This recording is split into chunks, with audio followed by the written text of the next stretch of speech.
안녕하세요. 이제 막 나이가 40대에 접어든 여성입니다. 저는 최근에 큰일을 하나 치르게 되었어요. 아니죠. 벌써 두 번째라고 해야 할까요? 얼마 전 사랑하는 저희 아빠를 하늘나라로 보내드리고 이번에는 그렇게 사랑에 맞지 않았던 남편이란 놈과 헤어지게 되었거든요. 첫 번째 아빠와의 이별은 정말 힘들고 가슴이 아팠지만 이번에 헤어진 남편 놈과의 이별은 시원하다 못해 정말 후련한 상황입니다. 하지만 이혼이 이렇게 행복할 만큼 처음부터 남편이란 놈이 싫어진 건 아니었어요. 처음에는 당연히 좋아하고 사랑했으니까 결혼을 한 거겠죠. 제가 결혼을 생각했을 만큼 남편은 처음에는 지극히 평범하고 정상적인 사람이었습니다. 아내를 아낄 줄 알고 존중할 줄 알며 가사일도 어느 정도 가담해서 함께하는 그런 사람이었어요. 연애 때도 저한테 얼마나 잘했는지. 주변 사람들이 물고 빨고만 안 하지 간 달라고 하면 간 주고 쓸게 달라고 하면 쓸게 줄 사람이라면서 칭찬들을 할 만큼 저에게 잘했답니다. 저도 그런 다정한 모습에 반해 만나게 된 거였어요. 저희는 유명한 사내 커플이었는데 입사 동기의 유일한 동갑내기 친구라 처음부터 빠르게 친해졌습니다. 남편은 군대 갔다가 졸업 후 좀 있다가 취업이 된 케이스였고 저는 공부를 좀 오래 하고 싶어서 대학원까지 졸업하고 취업을 하니 제 또래 여자애들보다는 조금 더 늦게 취업이 된 경우였어요. 그렇다 보니 입사 때 저와 제 남편보다 나이가 다 어린 애들이었고 둘이서만 유일하게 동갑이라서 서로를 의지하다 보니 가까워질 수밖에 없었죠. 그리고 남편은 제가 의지할 만큼 정말 잘해주었습니다. 교제를 시작하기도 전에 이미 남편은 친구 사이일 때부터 제가 야근을 하면 밥도 사다 주고 일하다가도 피곤하다고 하면 밖에 나가서 제가 좋아하는 달달한 카페라떼를 사다 주곤 했으니 누가 봐도 다정한 성격이었어요. 저도 나이가 있었기에 지금까지 만나본 사람들이 있었는데도 그 사람들 중에 단연 으뜸으로 꼽을 수 있을 정도로 다정한 사람이었죠. 그렇게 저희 둘은 서로를 의지하면서 자연스럽게 교제를 하게 되었고 그 이후부터는 1년 넘게 좋은 사이를 유지하다가 결혼을 하게 되었어요. 근데 결혼을 하는 과정에서 약간의 삐끗거리는 상황이 좀 있었습니다. 바로 시부와 저희 아빠의 갈등 때문이었는데요. 우리 시댁이 좀 유난인 부분들이 있었어요. 사귈 때는 잘 몰랐지만 인사를 드리고 결혼을 준비하는 과정에서 시부가 좀 유별난 사람이라 그런지 저희한테 참 못되게 굴더라고요.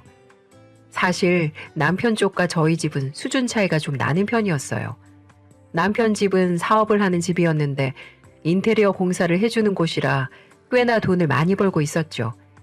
그런데다 시아버지가 자수성가를 한 타입이라 그런지 자존심이나 자기 잘난 맛이 굉장히 강한 사람이었어요.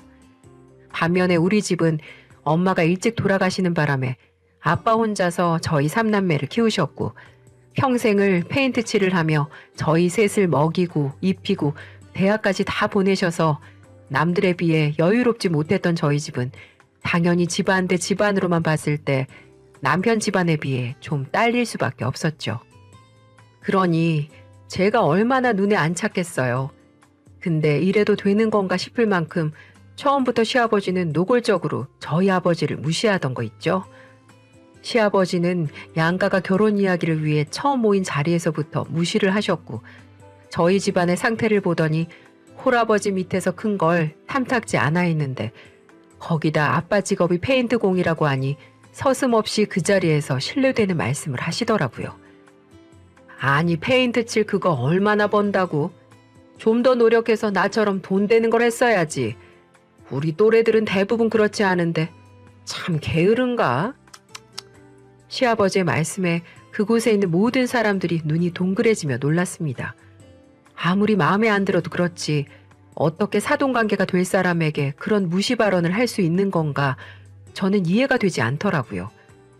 그래서 저는 첫 만남에서 싸움이 일어나더라도 우리 아빠를 무시한 것에 대해 반박을 하기 위해 말문을 열려고 하는데 그때 저희 시어머니가 먼저 말씀을 꺼내셨죠. 어머 여보 무슨 말을 그렇게 해요? 혼자서 애들 셋 키우는 게 쉬운 일인 줄 알아요? 당신이었어 봐요. 할 수나 있겠나. 당신은 우리 애 하나 키우는 것도 돈 많이 들어간다면서 그렇게 힘들어했으면서 그런 말 말아요. 내가 보니 누구보다도 부지런하게 사셨으니 그 힘든 페인트칠 하시면서 애를 셋이나 이렇게 잘 키우신 것 같은데. 그렇죠, 사돈? 우리 남편 말은 너무 귀담아 듣지 마세요. 제가 대신 사과드릴게요. 시어머니는 무례했던 시아버지의 말씀을 곧바로 받아치며 제가 하고 싶었던 말을 대신해서 속 시원하게 해주셨어요. 어찌나 제 마음을 잘 알고 반박을 해주셨는지 마음속으로 감동이 요동칠 정도였습니다. 그리고 시어머니의 말씀에 바톤을 이어받아 저희 아버지도 지지 않고 한마디 하셨어요. 예, 사부인 알아주시니 감사합니다. 이 애들 새 키우느라 저 잠잘 것 못 자면서 정말 열심히 살았거든요. 그걸 몰라주시니 섭섭할 참이었는데 우리 사부인이 알아주시니 그저 감개가 무량합니다. 사부인께서 참 현명하신 분 같네요. 우리 아빠도 그간 세월이 녹록지 않았기 때문에 사람 대하는 방법에 도가 트신 분이었고 덕분에 그 자리에서 은근히 아빠를 무시하던 시아버지를 내리까며 본인이 할 말을 시원하게 다 하셨어요. 어찌나 통쾌하던지 시아버지는 역시나 우리 아빠의 이야기를 듣고는 그래도 그 숨은 뜻을 알아들었는지 얼굴이 열받은 것처럼 울그락불그락해졌답니다. 그러다 더 할 말이 없어지셨는지 그 이후에는 조용히 밥만 드셨어요. 하지만 그 이후로 시아버지는 결혼 준비를 하는 내내 우리 아빠한테 당한 게 못내 분하고 억울했는지 아주 저를 달달 볶아대더라고요.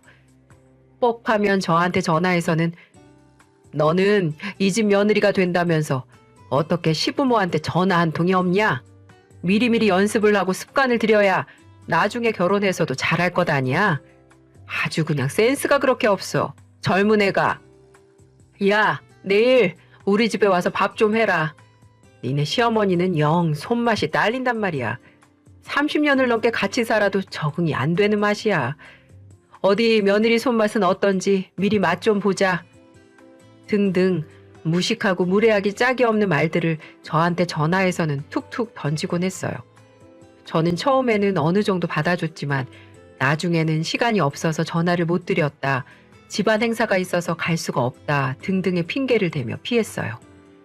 근데 제가 이렇게 피하는 것도 열이 받으셨는지 점점 더 막말을 뱉으셨고 그때마다 계집애가 뭐가 그렇게 바빠서 매번 시아버지 말을 무시하냐는 말씀을 하시기에 저는 더는 듣고만 있을 수 없어서 이렇게 말씀을 드렸어요. 아버님, 정말 말씀이 지나치시네요. 저 아직 아버님 며느리 아니고요. 한가하게 아버님 쫓아다니면서 전화드리고 밥 차려드릴 여유가 없어요. 저도 기준 씨만큼이나 바쁜 사람이라는 걸 좀 알아주세요. 그리고 아버님 말씀하시는 그 계집애라는 단어 어디 가서 함부로 쓰시면 요즘 신고당해요. 그러니까 아무리 제가 편하셔도 이제 좀 자제해 주세요. 저는 너무 화가 나 어른한테 버릇없는 행동인 줄 알면서도 제가 할 말만 하고 전화를 끊어버렸어요. 그리고는 이런 시아버지 밑에서 절대로 평생 못 살 거라 생각하며 당시에는 남자친구였던 남편에게 곧바로 저의 생각을 토해냈습니다. 왜냐하면 제가 몇 번을 아버님의 무례한 행동을 남자친구에게도 말했는데 남자친구는 본인이 잘 말해보겠다고 하면서도 막상 보면 아버님께 제대로 말을 안 한 것 같았거든요. 그래서 중간에서 중재도 못하는 사람과 사느니 그냥 아예 여기에서 파혼을 하는 게 낫겠다 싶어 바로 퇴근 후 남자친구에게 가서 파혼을 선언했습니다. 기준 씨, 이번에도 아버님한테 나한테 그만 연락하시라고 말씀 안 드렸지? 당신도 아버님도 진짜 너무하신 거 아니야? 어떻게 결혼하기 전부터 이렇게 사람한테 무례하게 하실 수가 있어? 나 이제는 못 참아. 나 이대로라면 당신이랑 결혼 못하니까 그렇게 알아. 여기서 깔끔하게 헤어져 우리. 제가 파혼 이야기를 하자마자 남편은 제가 이렇게 세게 나올 줄을 생각을 못했는지 두 눈에 눈물이 그렁그렁 맺힌 채 매달리기 시작했어요. 미연아, 미안해. 내가 아버지한테 다시 말씀드려 볼게. 나 너 없으면 죽어. 알잖아. 나 진짜 이제 너밖에 없는데 헤어지자니. 우리 아버지가 너한테 다시는 그러시지 못하게 내가 잘 말할게. 이번엔 진짜야. 이번에도 또 얼렁뚱땅 넘어갈 거잖아. 어떻게 믿어 내가? 아니야, 진짜야. 한 번만 더 믿어줘. 진짜라고. 저는 이제까지 이런 모습을 보여준 적 없었던 남자친구였던지라 마지막으로 딱 한 번만 믿어주기로 했어요. 근데 정말로 이번에는 제대로 말을 했는지 시아버지한테 전화 오는 일이 없어졌죠. 심지어는 서로 가족 행사가 있을 때는 같이 참석을 하기도 했었는데 제가 시댁 쪽으로 갈 때면 시아버지는 아무 말씀이 없으셨어요. 제가 안녕하세요 인사를 하면 그래 왔냐 라는 말 한마디 뱉으시고는 일절 저에게 말을 건다거나 예전처럼 무례하게 대하는 태도들을 보이지 않으셨답니다. 처음에는 의심스러웠지만 그 이후로 계속되는 시아버지의 정상적인 행보에 저는 마음을 놓을 수 있었어요. 그리고 이제 진짜 바뀌셨구나라는 걸 느끼게 되어 다시 생각해보게 되었던 결혼도 그대로 진행해 마무리를 할 수 있었죠. 사실 시아버지만 아니었다면 이 결혼은 무조건 했을 결혼이었어요. 왜냐하면 시어머니가 정말 좋으신 분이셨거든요. 시어머니는 항상 시아버지에게 저에게 전화하지 말라고 말리셨는데 워낙에 시아버지 고집이 세다 보니까 시어머니 말을 듣지 않으셨던 거였거든요. 그래서 늘 제가 시아버지 때문에 어쩔 수 없이 시댁으로 갈 때면 항상 제 옆에서 고생했다, 수고했다 말씀하시면서 정작 어머니가 거의 밥상을 다 차리시거나 아버님이 저한테 시키신 것들을 같이 해주셨답니다. 그리고 결혼을 하고 처음 뵈었을 때 둘이 있는 시간에는 이런 말씀도 해주시던 거 있죠? 나는 결혼 전에 네 시아버지가 하도 너를 힘들게 해서 네가 이 집으로 시집 안 오면 어쩌나 걱정했어. 우리 아들이 너만큼 좋아하는 애 보지도 못했지만 내가 봤을 때 참 똑부러지는 게 네가 꼭 우리 집 며느리가 되었으면 했거든. 근데 내 걱정대로 너희 결혼 준비하면서 한번 틀어질 뻔했잖니.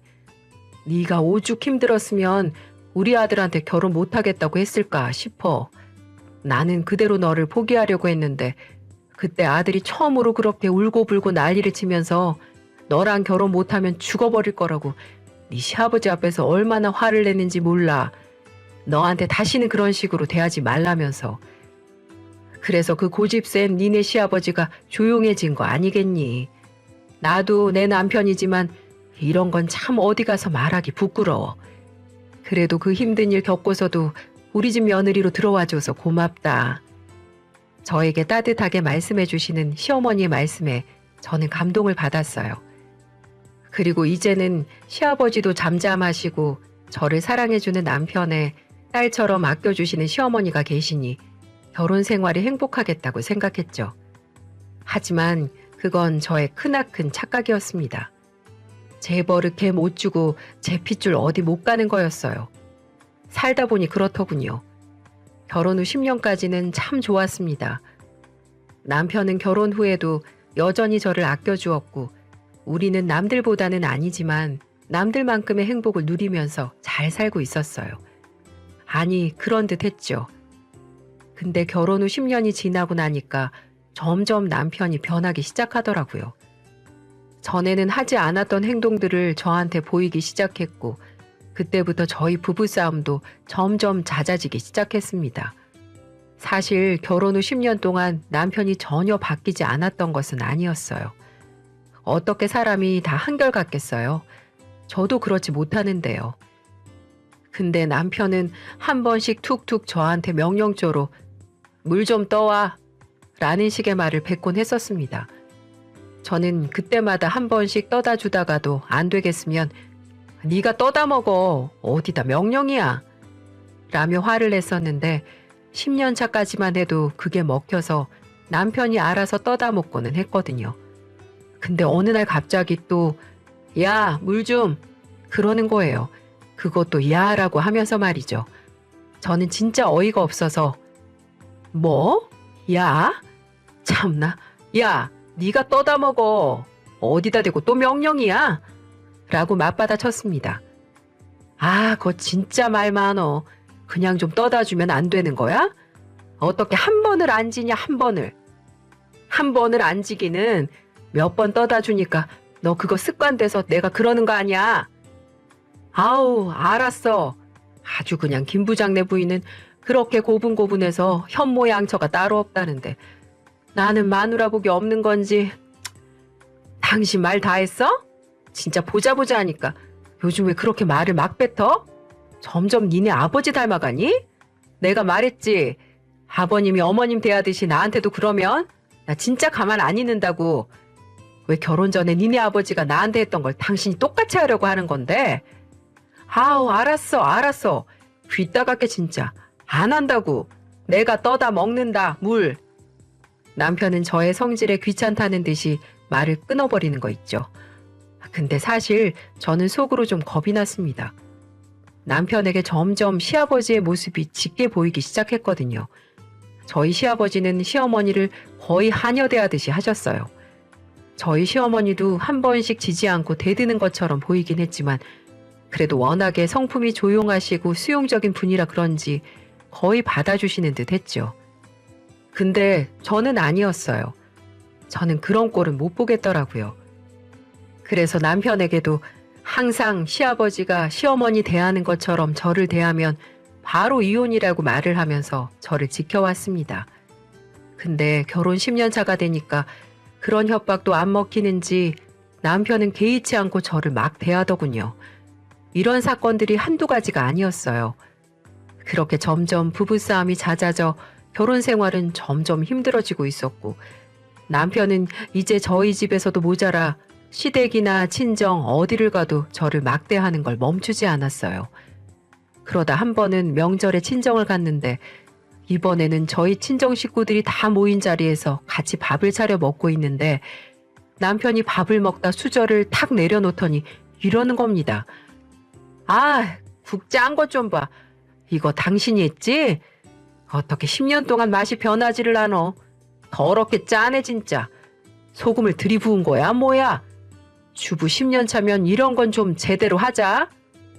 저는 그 말을 듣고는 황당하기도 하면서 온 가족이 모여있는 자리에서 면박을 준 남편으로 인해 당황을 했어요. 그래서 아무 말도 못하고 있는데 거기에서 저의 지원군이 탁 하고 나서 주었습니다. 아니 자네, 평소에도 우리 딸 그렇게 대하는가? 내가 좀 아까부터 지켜봤는데 왜 전에 없던 행동들을 하는 거야? 모름지기 남자는 우직하고 변함이 없어야 하는 거 아닌가? 그래야 아내도 자식들도 믿고 따라가는 거지. 그리고 다른 데 가서도 그러면 안 되지만 어떻게 처가에 와서 대놓고 마누라 면박을 줘? 그런 태도는 고치게. 보기 안 좋아. 네, 장인어른. 든든한 저의 아빠의 조언과 제 남동생과 언니 가족들도 한마디씩 거두는 통에 남편은 그 자리에서 많이 민망해했습니다. 꽤나 그랬는지 그 뒤로는 말도 거의 하지 않더라고요. 하지만 남편은 그래도 변하진 않았어요. 집에 가서도 여전히 저한테 똑같이 행동을 했고 친정에 가서는 조심하려고 해도 이미 습관으로 배워버렸기 때문에 은연중에 나오는 행동으로 인해 저희 아빠한테 많이 혼나곤 했었어요. 그렇게 하루하루가 편하지 않은 생활들을 하면서 결혼 생활이 힘들어지고 있던 통에 저에게 크나큰 시련이 찾아오게 되었습니다. 저는 3남매로 위에는 언니, 아래에는 남동생이 있었어요. 저희 셋은 엄마 없이 아빠하고만 의지하며 살아야 하다 보니 남들보다도 우애가 좀 깊은 편이었어요. 그래서 저희는 메신저 방도 셋이 따로 있을 만큼 연락을 자주 하는 편이었는데 어느 날은 언니에게서 급한 전화가 왔더랬죠. 미연아, 어떡해? 우리 어떡해? 언니, 무슨 일이야? 아빠가 백혈병이래. 요즘 아빠가 일하다가 어지럽다고 자주 그러셨었는데 저번에는 한번 쓰러지셨어. 너랑 진우 걱정할까봐 그냥 아빠랑 나랑 둘이만 알고 있었는데 내가 너무 걱정이 돼서 아빠한테 건강검진 받아보라고 하니까 글쎄 백혈병이래. 우리 아빠 불쌍해서 어떡해? 저는 그 말을 듣고는 믿을 수가 없어서 아빠한테 찾아갔고 그날 아빠를 부둥켜 안고는 한참을 울었어요. 왜 아프다고 말을 안 했어? 몸이 안 좋으면 우리한테 바로 말을 했었어야지. 그러다 금방 나을 거라고 생각했지. 미안해 우리 딸. 아빠가 울게 만들었네. 아니야, 아니야, 아빠. 내가 죄송해요. 내가 결혼해서 산다고 아빠한테 소홀했어. 우리 치료 열심히 받아서 꼭 나아요. 알았죠? 알았다, 알았어. 예쁜 내 딸. 저는 아빠와의 시간을 한참 가진 뒤에 집으로 돌아갔어요. 근데 집에서 저를 기다리고 있던 남편 놈이 하는 말을 듣고는 화가 나서 저도 모르게 돌발 행동을 하고 말았습니다. 아니, 어딜 그렇게 싸돌아다녀, 아줌마가. 배고파 죽겠는데 밥도 안 차려놓고. 길거리에서 욕한다. 벌금 내라 그래. 그 얼굴에 그 몸매로 나돌아다니면. 뭐라고? 이 미친 자식아? 너 말 그따위로밖에 못해? 지금 내가 어디 다녀온 줄이나 알고 그렇게 짓거리니? 아유, 모르지. 알게 뭐야. 네 장인어른 백혈병이래. 네 마누라가 지금 어떤 일을 겪어왔는지도 모르면서 어떻게 말을 그렇게 해?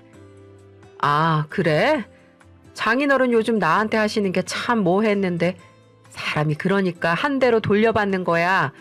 나를 그렇게 못마땅해 해가지고 성가시게 구시더니만 벌 받으신 거 아니야? 야, 너 진짜 인간 맞니? 그러고도 네가 사람이야? 어떻게 말을 그렇게 해, 이 나쁜 새끼야.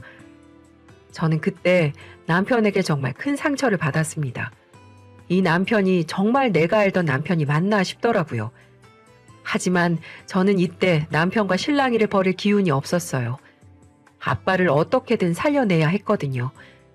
저는 그때부터 간병인을 옆에 두기는 했지만 언니와 저 남동생까지 합세해 아빠의 간호를 극진히 했습니다. 고맙게도 우리 남동생 부인이나 언니 남편인 형부도 다 같이 와서 한 번씩 저희 아빠를 돌아봐주고 몸에 좋다는 것들을 막 사다 주곤 했었어요. 그때 우리 남편만 유일하게 저희 아빠를 찾아오지 않았죠. 그래서 그걸 남편한테 이야기하면서 명색이 장인어른인데 한 번을 돌아봐주지 않아서 서운하다고 이야기를 했던 적이 있었어요. 근데 그걸 남편이란 작자는 지 아빠한테 말한 것 같더라고요. 한 번은 시댁에 갔는데 시아버지가 저한테 그러시는 거예요. 아니, 사돈어른 아프신 걸로 왜 내 아들까지 피를 봐야 하는 거냐? 너 요즘 사돈어른한테 간다고 집안일도 소홀히 한다면서? 여자가 말이야, 가정부터 챙겨야지 뭐 하는 거야? 네 아버지 살리는 것도 중요하지만 내 아들이랑 내 손주 새끼들도 챙겨라. 밖에서 보면 바람 난 줄 알아. 저는 개념이 있는 게 맞나, 생각이 뇌를 거치는 건 맞나 이해가 안 되는 아버님의 말씀에 그 자리에서 화를 냈습니다. 아버님, 저희 아빠가 아프다는데 말씀을 어떻게 그렇게 하세요? 저도 아버님 아프시게 되면 그이한테 똑같이 얘기해 볼까요?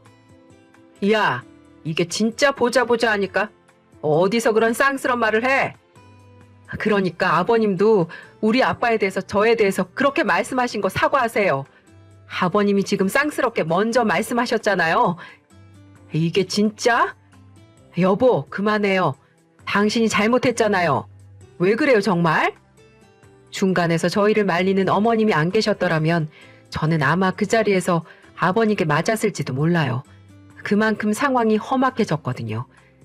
저는 그 뒤로 아예 시댁에 질려버려 가지도 않았어요.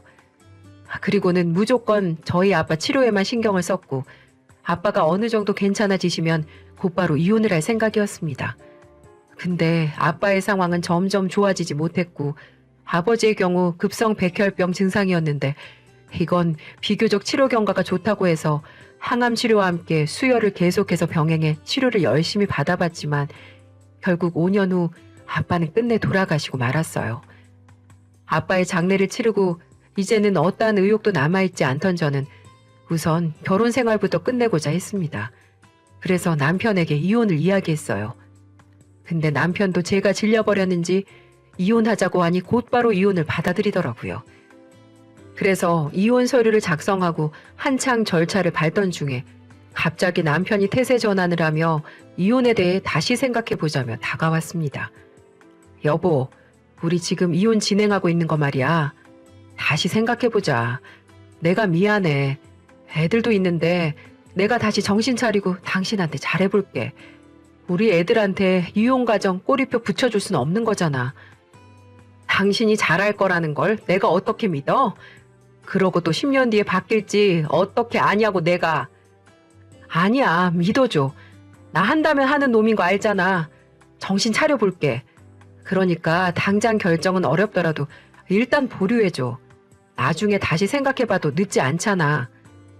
저는 또다시 남편이 간절하게 이야기하는 소리를 들으며 아이들이 눈에 밟혀 한 번 더 생각을 해야 하는 건가 싶었습니다. 그래서 심각하게 고민을 해보려던 차에 남편이 한순간에 바뀌어버린 이유를 알게 되었고 가차없이 남편을 버려버리는 중대사한 일을 치르게 되었답니다. 아직은 아이 양육권 싸움 때문에 이혼 절차는 진행 중이었고 조정 기간을 보내는 중이었기 때문에 제가 생각해 볼 시간은 충분했습니다. 근데 그때 이제껏 연락이 없던 시아버지 쪽에서 갑자기 호출 전화가 왔더라고요. 저는 급하게 저를 부르시는데 또 큰 대학병원으로 부르시기에 무슨 일인가 싶어 급하게 일단은 달려갔습니다. 그리고는 그곳에서 가히 제가 뒤집어질 만한 이야기를 들으며 가차없이 남편 놈과 개차반 시아버지를 떨궈 놓고 나와버리는 계기가 되었죠. 급하게 병원으로 달려가 보니 한 병실에서 아버지가 누워 계셨습니다. 그 옆에는 남편이 먼저 와 있었고 어머니는 안 계셨고요. 저는 무슨 일인가 싶어 얼른 여쭤봤어요. 아버님, 여긴 어쩐 일이세요? 병원에 왜 누워 계시는 거예요? 어머님은요? 그래, 그래도 네가 양심은 있나 보구나. 니네 아빠 때는 가정도 버릴 만큼 지극정성으로 모신다기에 내가 부르면 어쩌나 싶었는데 사람은 맞나 봐. 야, 나 대장암이라 치료받게 생겼어. 그러니까 좀 와서 니네 아빠한테 했던 것처럼 나 좀 지극정성으로 모셔라. 네 남편은 바쁘고 네 시어머니는 허리가 안 좋아서 맨날 침대에 누워만 있는데 어떻게 병원까지 오라고 하겠니? 네? 그럼 지금 그것 때문에 저 부르신 거예요? 그럼. 내가 당분간은 치료받아 해서 오줌줄까지 차고 있어야 된단다. 그러니까 네가 수발 좀 해. 간병인 있다는데 내가 내 가족 냅두고 다른 사람 손 타야 할 이유를 모르겠으니까. 지금 저보고 아버지 똥오줌 받아내란 소리시네요? 뭐야? 지금 그게 싫다고 눈 크게 뜨고 따지는 거냐? 네, 싫어요. 저희 아빠 아플 때 이 인간은 코빼기도 안 보였고요. 아버님은 그때도 저희 무시하시고 아픈 사람 간호한다며 저 나무라셨잖아요. 근데 제가 왜요? 아버님 지금 벌 받으시는 거예요. 우리 아빠 무시하고 저 욕해서. 지금 그거 다 돌려받는 거라고요. 잘 됐네요. 우리 아빠 하찮게 대하더니 이제 누구 손 없으면 똥오줌도 혼자 못 가리셔서요. 저는 눈을 질끈 감고 그동안 속에 있던 한과 현재 상황에 대한 분노를 아버님께 그대로 표출했습니다. 그랬더니 이 인간이 저한테 성질을 갑자기 내더라고요. 바뀐 사람의 태도가 전혀 아닌 모습으로 말이죠. 이 기집애가 진짜 요즘 좀 좋게 봐줬더니 지 시아버지도 못 알아보고 달려드네. 야, 정신 차려. 지금 살아있는 사람한테 잘해야 할 것 아니야. 어디서 이미 죽은 사람까지 들먹거리면서 신세 한탄을 여기서 하고 있어? 너 내가 요즘 좀 깔아줬다고 기고만장하냐? 또다시 전의 모습으로 돌아간 남편의 모습을 보면서 저는 이제 진짜 끝이라고 생각했습니다. 남편이 저에게 순간 태세를 전환했던 모습은 바로 지 아빠 때문이라는 걸 알았거든요. 그래서 제 손에 들고 있던 핸드백으로 그 인간의 뒤통수를 확 후려친 다음에 속 시원히 할 말을 해버리고는 나와버렸습니다. 그래. 나 기고만장하다.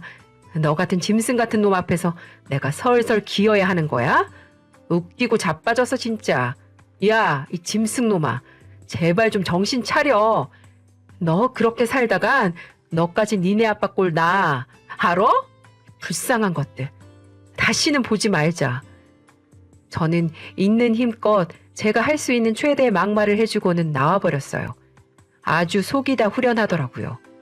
그 뒤로 그 인간도 그 인간 아버지라는 사람도 저한테 더 한바탕 하고 싶어하는 듯 했지만 그 병실에 있던 사람들이 하나 둘 그 둘에게 손가락질하는 걸 보면서 아무것도 하지 못하고 제 뒷모습만 분한 표정으로 쳐다보고 있었습니다.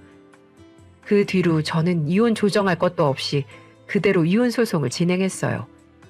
그 뒤로 남편이 다시 한번 저를 찾아와 따지려고 했지만 저는 그 뒤로 애들을 데리고 친정 언니네 집에서 머물렀기 때문에 쉽게 오진 못했습니다. 그렇게 저희는 지금 이혼 소송 중이에요. 변호사와 이야기를 하면서 빨리 이 긴 여정을 끝내고 싶어 막판 힘을 쏟고 있는 중이랍니다. 아마 이제 곧 결과가 나올 것 같아요. 참 지겹고 힘겨운 싸움이지만 그래도 마무리가 보이고 있어 마음을 편하게 먹으려고 하고 있습니다. 언니네 가족도 저나 제 아이들을 잘 받아주어서 정말 고맙게 지내고 있기도 하고요. 이제 저도 적은 나이가 아닌데 솔직히 이혼녀가 되어 자식을 둘이나 데리고 살 날이 좀 걱정스럽기는 해요. 하지만 이미 저에게 벌어진 일이고 운명인지라 받아들이고 용기를 가져보려고 합니다. 그리고 또 하나 제가 마음이 단단해질 수 있는 이유는 비온 뒤에 땅이 굳는다는 말이 있잖아요. 이렇게 악연으로 끝난 한 사람과의 인연 이후에 또 더 좋은 인연으로 찾아오지 않을까라는 기대감이 생겼기 때문이에요. 물론 쉽지 않은 이야기지만 그래도 한 발자국씩 새로운 저의 인생의 걸음을 내딛어 보려고 합니다. 여러분도 저의 앞길을 함께 응원해 주시고 힘내서 제가 살아갈 수 있도록 기도해 주세요. 감사합니다.